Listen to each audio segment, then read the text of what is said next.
Welcome to the Playwriting Prompt Project. So on today's episode, we are going to be talking about theater of the absurd. What is theater of the absurd, you may ask? It's a post-World War II designation for a certain group of plays with absurdist fiction written by a number of primarily European playwrights in the late 1950s. So their work focused mainly on the idea of existentialism and expressed what happens to human existence when it has no meaning or purpose and therefore all communication breaks down. So the structure was in a round shape, so sometimes the finishing point was also the same as the starting point. This logical construction and argument gives way to irrational and illogical speech. Critic Martin Esslin coined the term in his 1960 essay, The Theater of the Absurd. So the absurd in these plays that he was critiquing takes the form of a man's reaction to a world apparently without meaning. This style of writing was first popularized by Eugene Ionesco in The Bald Soprano in 1950. Although the term is applied to a wide variety of plays, some of these plays have the same characteristics. So this could be broad comedy, often similar to vaudeville, mixed with horrific or tragic images, characters caught in hopeless situations, forced to do repetitive or meaningless actions, dialogue that's full of cliches. There could be wordplay and nonsense, and usually plots that are cyclical or absurd in their expansiveness. This could also be either a parody or a dismissal of realism.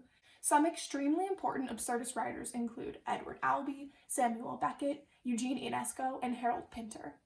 So plays within this group of the absurd don't focus on logical acts, realistic occurrences, or traditional character development.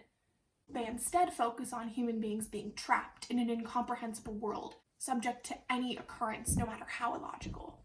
So absurdist drama also asks its viewer to draw its own conclusions. Though theater of the absurd may be seen as nonsense, they have something to say and can be understood. Esslin makes this distinction between the dictionary definition of absurd, which means out of harmony in the musical sense, and drama's understanding of absurd, which is absurd is that which is devoid of purpose, cut off from his religion, metaphysical, and transcendental roots. Man is lost. All his actions become senseless, absurd, and useless. The characters in absurdist drama are lost and floating in an incomprehensible universe, and they abandon rational devices and discursive thought because these approaches are inadequate for them. Characters are also frequently stereotypes or archetypes that we can see in other pieces of literature. The plots of many absurdist plays feature characters in interdependent pairs, commonly either two males or a male and a female. These characters find themselves trapped in a routine or in a metafictional conceit that they're trapped in a story. So despite its reputation for nonsense language, much of the dialogue in absurdist plays is very naturalistic. The moments when characters resort to nonsense language or cliches, when words appear to have lost their function, creating misunderstanding among the characters, make the theater of the absurd distinctive.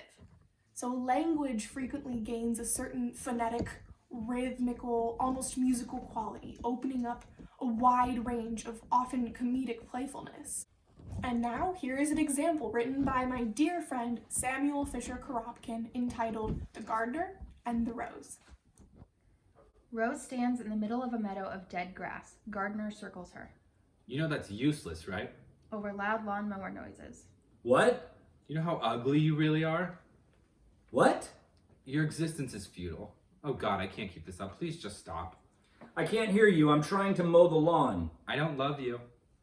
I wish I had a bigger lawnmower. I wish my father hadn't sent fire to the lawn. How big is this lawn? I need a faster mower. I'm dying. I'm going to die. I wish I were shopping or swimming or flying a plane or on the Titanic. Home Depot. Home Depot will have fuel. Where is the nearest Home Depot? Do you ever feel like a singular plane of reality is missing? That nothing we do is ever really private? You ever feel like we aren't alone? I can't enjoy this if someone is watching. Oh man, so much grass.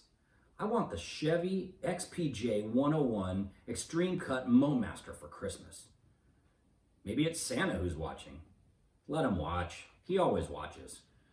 God, this is absolutely terrible. Am I numb? No, you're just absolutely terrible at this. Gardner yells lyrics to R. Kelly's Ignition remix. Stop. Gardner continues singing. Stop. Stop! He stops mowing. What happened? You almost ran over a lily. Hey, isn't that your name? No, it's Rose. I see. I'm so sorry. Can I just have a hug? Yeah, sure, I guess. They walk towards each other and embrace. Gardner then freezes. After a slight pause, he realizes. He looks down. He lifts up his boot. He slowly peels a stomped lily from his shoe. He gets back on the machine.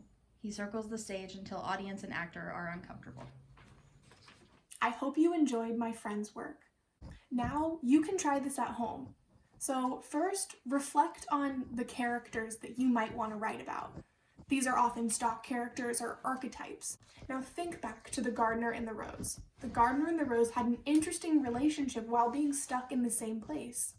So think about some aspects of absurdist plot lines. Absence, emptiness, nothingness, and unresolved mysteries. The best part is, your plot does not necessarily have to make sense. Lastly, be sure to keep your dialogue naturalistic. While the plot may not make sense, we want to hear and reference what these actors say.